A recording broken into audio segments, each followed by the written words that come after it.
Hey everyone, welcome back to Corporate Decoder, the place where we decode the secret language of business. Today we are cracking open Privacy and Value Inc.'s latest quarterly report, and trust me, it's more like a privacy and zero value report, financially speaking. But before we dive in, let me invite you to join our Discord server in the description. We're building a great community there. Stay tuned and let's see what's cooking. This is a Form 10-Q, which is a report that companies file with the Securities and Exchange Commission, or SEC, every quarter. It gives investors a look at how the company is doing financially. The report is for the period ended January 31, 2024. Let's get straight to the point. As of July 11, 2025, Privacy and Value Inc. reported that they had 2,000 shares of common stock that are out there. Now, let's get into the juicy financial details. Let's start with the company's balance sheet, basically a snapshot of what the company owns and what it owes. First up, current assets. As of January 31, 2024, it was only $10,000, same amount as in July of the year prior. This means the company's short-term resources, things like cash and anything it could quickly turn into cash, stayed the same. Then the fixed assets, which include things like equipment and software, were $135,814.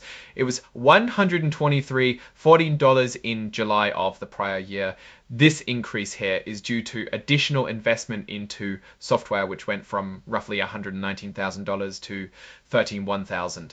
On the liability side, that is what the company owes to others. Accounts payable and accrued liabilities stood at $390,630 in July of the prior year.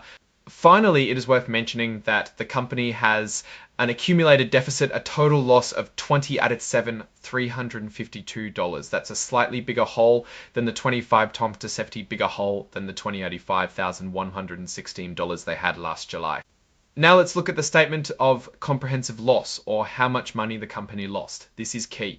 For the 3 months ended January 31, 2024, their general expenses were $1,121. For the 6 months ended January 31, 2024, those expenses were $2,037.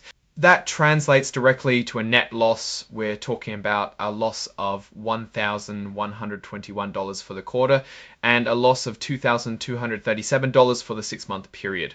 Now compare that to the prior year, as 2023, they had even greater losses. Now let's check the cash flow statement, which shows how cash moved in and out of the company. For the 6 months ended January 31, 2024, they got $12,000 from their operating activities, that is their core business activities.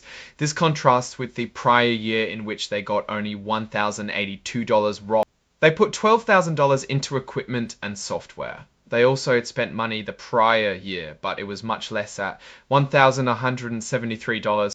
Let's move on to some important notes in the report. These notes give us more insight into what's going on behind the numbers. The company Privacy and Value Inc. was launched in Wyoming around April of 2021. They're trying to build a software to allow employers to monitor employees, but whilst keeping their privacy. Now, here's a critical part, the going concern note. The report says there is substantial doubt about the company's ability to keep operating for the next year. It's at least 12 months away, the date of the report. They need to make income or get funding to meet their obligations. Since they are a small reporting company, they don't have to make the same amount of disclosures about some topics like risk and procedures. The good news is that there are no legal issues against them currently to sell. What's the story here? This report paints a picture of a company that's struggling big time, and when they need to say there is doubt of continuing as a going concern. That is bad news. They're losing money and there's doubt about whether they can even stay in business. They do not even have a real office, it seems, and the person signing off on all this, one person in charge for everything. That's maybe not the best idea. Now here's my read. The company's in a tough spot, with losses, an accumulated deficit, and questions about whether it can even continue operations. This raises a red flag. They need to seriously rethink their approach or find a way to secure funding fast. Alright, that's our breakdown of Privacy and Value Inc.'s latest filing. What's your take on these numbers? Drop your thoughts in the comments. If this analysis was valuable, hitting that like button really helps, and subscribe for more deep dives. Don't forget to check out our Discord channel, linked in the description, for more in-depth discussions. Thanks for watching. See you next time.